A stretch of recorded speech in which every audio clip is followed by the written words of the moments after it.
Selamat datang kembali di channel Ubah Diri bersama aku Sen Paulus, dan kali ini aku bakal mau ngejelasin intisarinya isi buku dari The Secret, ya kan? Atau lebih tepatnya buku yang mempelajari tentang Law of Attraction atau hukum tarik menarik. Di sini aku ada contekan, ada di HP. Jadi aku beberapa hari ini aku menghabiskan ya tujuannya untuk menyelesaikan satu buku ini ya, dan aku ingin mencatat juga intisari-intisarinya, dan ternyata sudah dapat ada beberapa poin yang teman-teman perlu catat juga gitu loh. Jadi pantengin aja video ini, langsung aja kali ya. Jadi gini, dalam buku The Secret itu sebenarnya ada syarat agar si law of attraction itu berhasil, ya kan?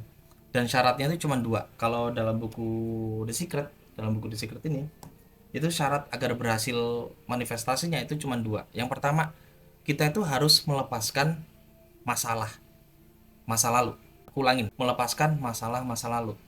Jadi kalau misalnya teman-teman di sini masih ada rasa dendam gitu ya, terus rasa takut, iri, marah, sedih, kecewa, dan emosi negatif lainnya gitu ya, itu tolong dilepasin dulu gitu loh. Karena apa? Jadi menurut Rhonda Byrne ya gitu bacanya. Jadi kita agak sulit, atau si proses manifestasinya itu jadi agak terhambat karena kita masih memegang atau masih merasakan emosi-emosi negatif itu gitu loh. Sehingga saran-saran yang diberikan kepada Rhonda Byrne adalah untuk melepaskannya, untuk letting go, untuk melepaskan si emosi negatif itu. Mungkin teman-teman kalau misalnya ada trauma atau ada isu tertentu gitu ya, atau mungkin ada depresi, coba apa ya, konsultasi ke psikolog, psikiater, atau bisa juga kamu ikutan program ubah diri yang namanya inner work. Di situ juga ada proses untuk melepaskan emosi-emosi negatif. Lalu yang kedua nih, syarat agar berhasil untuk memanifestasikan apa yang kita inginkan adalah, kita contohkan dulu, pikirannya itu harus dominan. Pikiran kita itu harus dominan. Nah, law of attraction itu tidak mengenal positif negatif. Si hukum tarik menarik ini cuman memanifestasikan apa yang dominan di pikiran dan perasaan kita gitu. Jadi kalau misalnya pikiran kita atau perasaan kita dominannya adalah yang negatif, kamu malah mengundang hal-hal negatif lainnya gitu, malah jadi nambah nambah runyam. Salah satu contoh, ada beberapa klienku gitu ya yang selalu menarik, dan dia juga tertarik sama seseorang yang problematik. Itu karena iya sebenarnya emosinya itu masih apa ya, emosi negatifnya masih disimpan gitu loh, emosi dan pikirannya, dan dominannya tuh sukanya negatif gitu loh. Jadi makanya syarat yang pertama itu adalah harus melepaskan dulu tuh si emosi negatif itu. Lalu yang kedua, kita ganti pikiran dominan kita dengan pikiran yang positif. Soalnya kalau kalau misalnya kita dominannya negatif, kan kita selalu dapat apa yang tidak kita inginkan.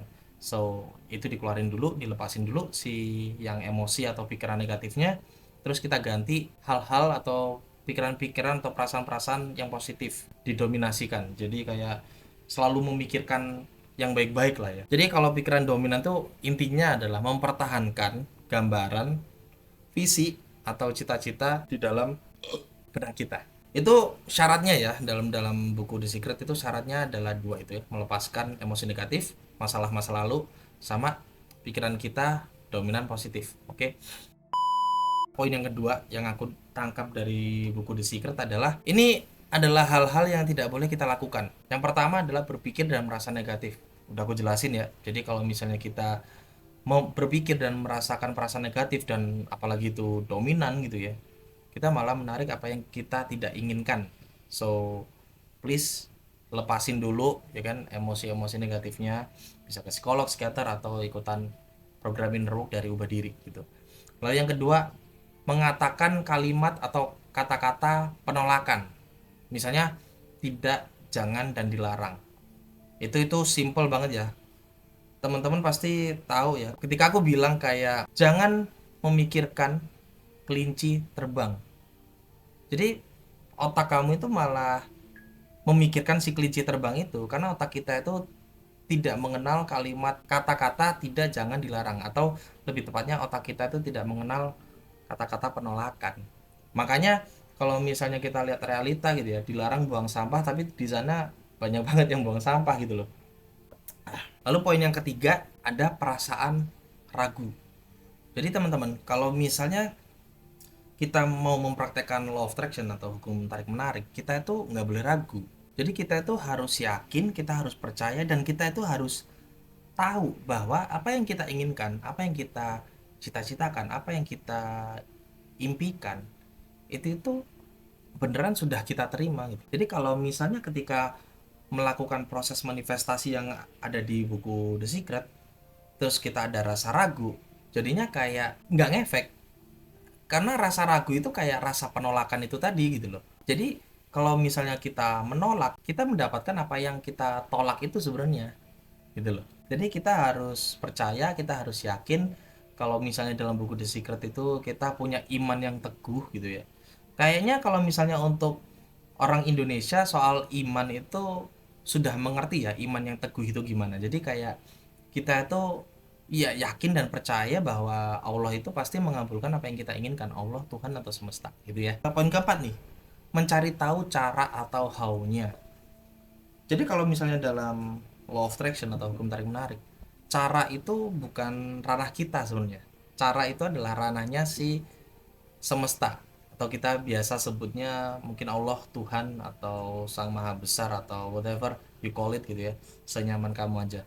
Jadi kita tuh tugas kita ya kalau dalam buku The Secret itu cuman berdoa gitu ya, cuman minta doang sedetail mungkin ya kan, terus habis itu dengan perasaan yang happy, perasaan yang kayak bersyukur gitu ya.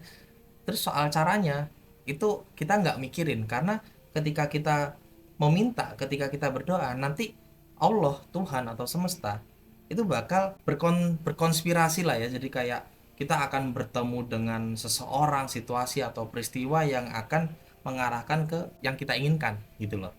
Oke, jadi kalau untuk soal cara itu nggak usah dipikirin, nggak usah pusing lah. Itu ibaratnya tugasnya si semesta gitu loh. Jadi penjelasan yang pertama, syarat agar berhasil sudah aku jelasin. Terus poin yang kedua yang tidak boleh kita lakukan dalam proses manifestasi itu sudah aku jelasin juga. Jadi kalau misalnya kamu belum paham, silakan mundur lagi ke beberapa menit yang lalu. Kita akan masuk ke proses penciptaan. Di dalam buku The Secret nih ada babnya gitu ya, proses penciptaan atau creation process. Teman-teman mungkin sudah tahu ya bahwa proses penciptaan di Rhonda Byrne itu adalah yang pertama ask, meminta, terus believe, yakin, lalu receive, menerima. Jadi gini, setelah aku baca dan aku menangkap isi buku itu tentang terutama pada proses penciptaan itu, ketika kita meminta itu, kita itu sebenarnya membayangkan. Ketika kita minta, kita itu sambil membayangkan apa yang kita inginkan gitu loh. Dan bayangan kita itu harus jelas, itu yang pertama, bayangannya harus jelas. Lalu yang kedua, kita menerap apa ya, sudut pandangnya itu sudut pandang pertama gitu. Kalau misalnya teman-teman nggak tahu sudut pandang pertama, misalnya teman-teman gini aja deh, nih liatin aja, lihat tangan. Oke, jadi ya kayak iya kamu ngeliatin lengan kamu, jadi sudut pandang pertama itu kita tidak melihat wajah kita gitu loh. Sedangkan kalau misalnya sudut pandang orang ketiga, kita melihat diri kita. Sedangkan kalau sudut pandang pertama, kitalah yang si orang tersebut gitu loh. Ngerti ya? Jadi dalam meminta, dalam as itu langkah pertama kita harus membayangkan dengan jelas. Yang kedua, kita itu posisinya itu dalam sudut pandang orang pertama, seperti itu. Lalu langkah yang kedua yaitu belief. Yakin di sini itu ya yakin dan percaya gitu loh.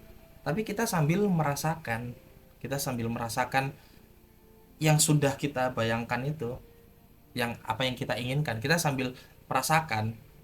Dan perasaan apa ya, dominan perasaan yakin, perasaan percaya, perasaan kita tahu bahwa apa yang kita inginkan, apa yang kita cita-citakan, apa yang kita impikan gitu ya, itu sudah terwujud gitu loh. Dan Tuhan, Allah, semesta itu baik karena sudah memanifestasikan atau mewujudkan apa yang kita inginkan. Untuk langkah yang ketiga dalam proses penciptaan yaitu receive, menerima.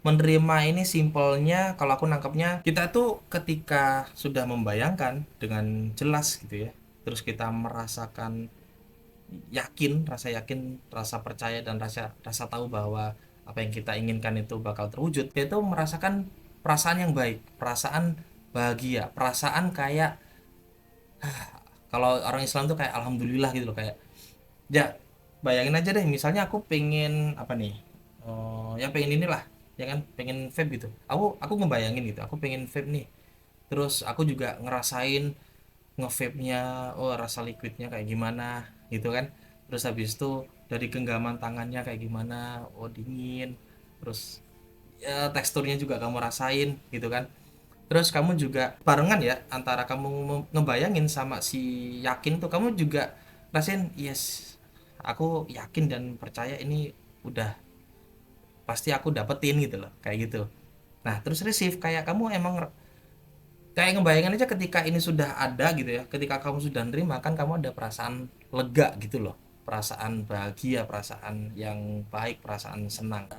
Aku sempat sempat ini kan, aku beli buku ini tahun 2018 dan aku sempat miskom bahwa dalam The Secret itu kita harus ngebayangin mulu gitu loh, kita harus ngebayangin apa yang kita inginkan, itu capek, tapi ternyata ada satu hal yang aku lupa gitu ya, ada yang luput gitu, yaitu kita harus melepaskan. Jadi ketika kita sudah membayangkan, kita sudah merasakan, kita itu harus melepaskan. Melepaskannya apa? Ya dengan perasaan yang baik, perasaan lega bahwa kita itu sudah mendapatkan itu gitu. Perasaan bahagia.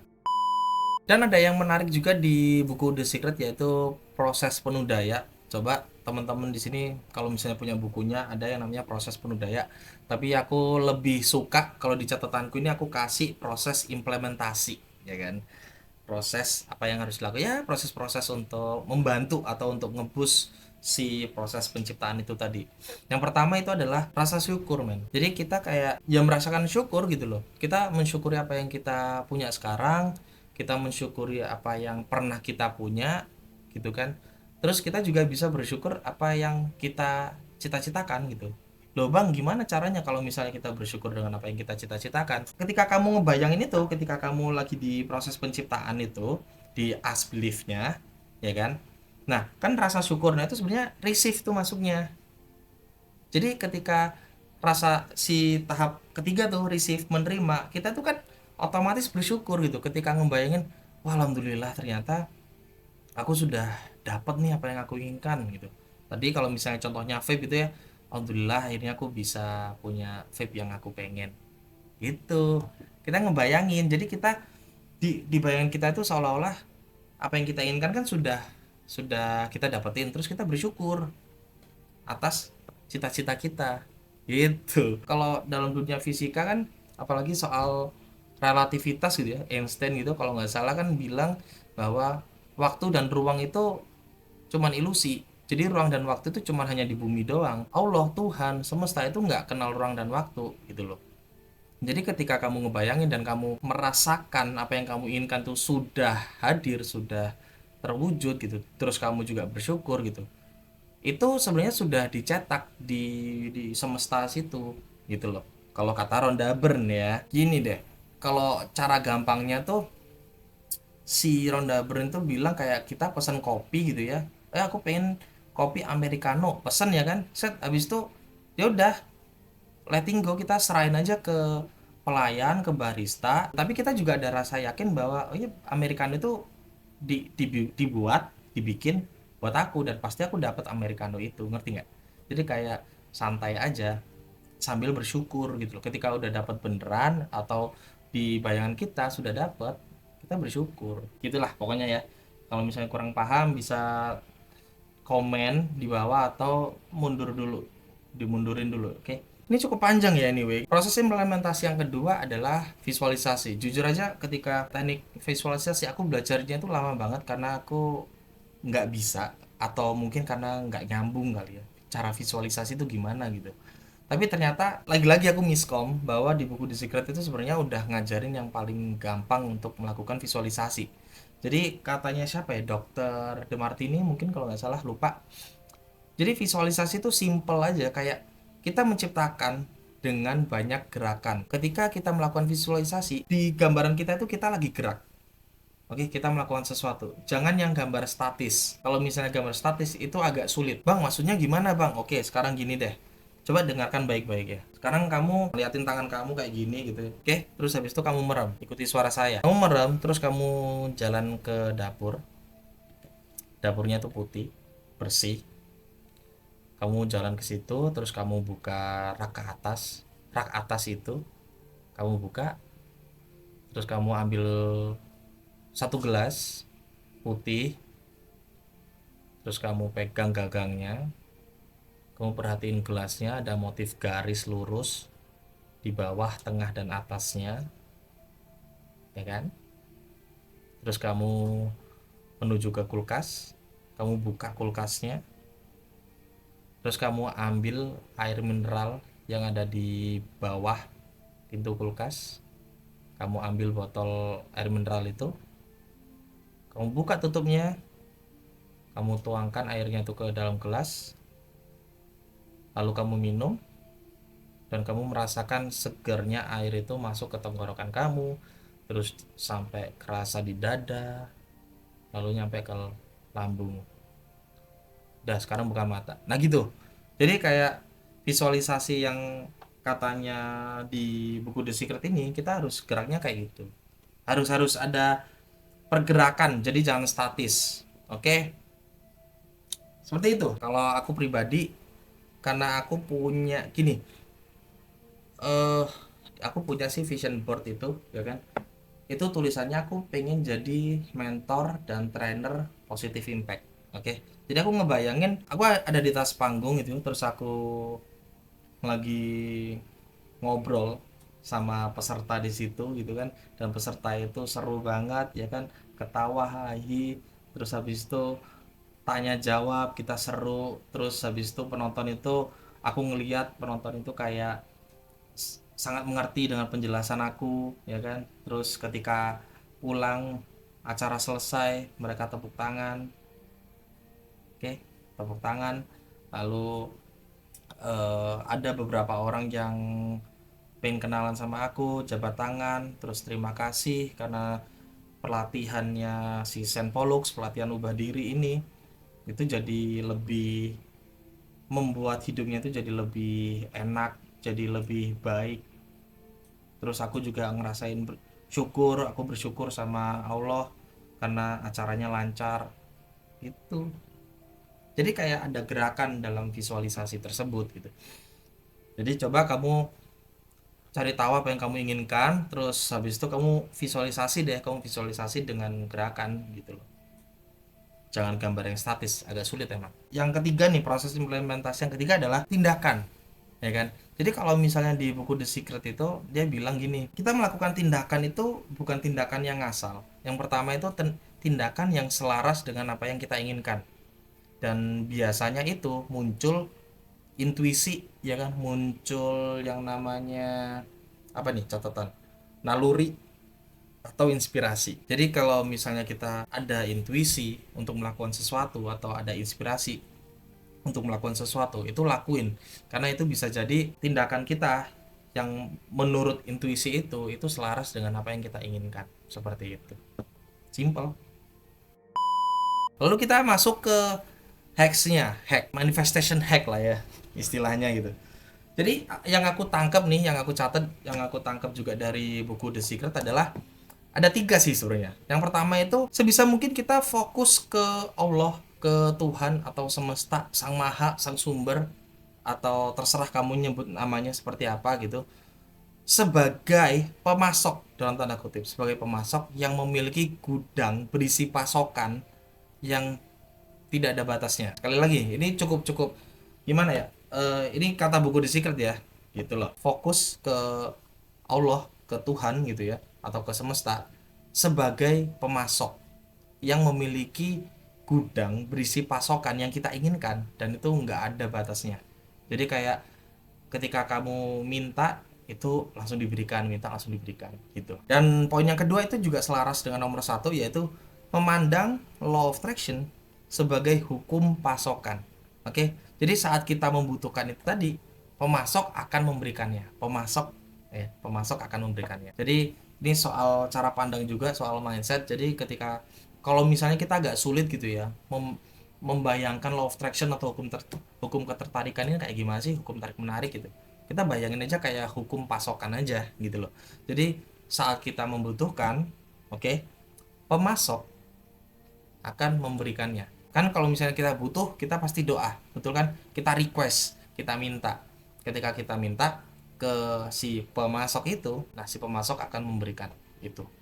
Dan kita juga tentu saja merasa yakin bahwa pemasok itu akan memberikan apa yang kita butuhkan. Oke, simple. Lalu yang poin ketiga nih, yang terakhir, memandang impian atau visi atau cita-cita sebagai fakta yang absolut. Jadi ketika kamu punya keinginan, punya impian atau punya visi gitu, punya cita-cita gitu ya, kamu itu ngerasa bahwa ini fakta bakal aku dapetin gitu loh. Fakta yang pasti aku bakal dapet gitu, bakal aku terima gitu. Balik lagi, kalau misalnya dalam contoh aku pengen vape gitu ya, aku pengen vape, setelah aku ngebayangin dengan jelas gitu ya, terus merasakannya, rasa syukur, rasa bahagia, aku akhirnya kayak ngerasa yakin juga bahwa ini pasti aku dapet deh, pasti ini aku udah dapetin gitu, aku tinggal terima aja, santai aja gitu. Jadi kita letting go, tapi kita tetap percaya, dan itu adalah hal fakta, itu hal yang fakta bahwa pasti dapat gitu. Fakta, aku kalau misalnya dapat vape itu fakta. So segitu dulu videonya ngebahas soal intisari dari buku The Secret ini, dan terima kasih buat teman-teman yang sudah nyimak. Jangan lupa like video ini, terus kamu share ke orang yang kamu sayangi ya kan, biar tahu ilmu ini. Dan ini hanya intisari saja, kalau misalnya mau lengkapnya sebenarnya kamu baca buku ini aja. Oke, lalu mungkin kapan-kapan kita bakal intisari gitu ya, mau ngebahas intisari dari buku The Power ini. Oke, kapan-kapan. Terima kasih sudah menyimak. Aku Sen Paulus dari Ubah Diri. Oh ya, jangan lupa untuk subscribe juga ya, dukung terus channel Ubah Diri biar aku lebih semangat untuk membagikan ilmu-ilmu tentang pengembangan diri lainnya. See you.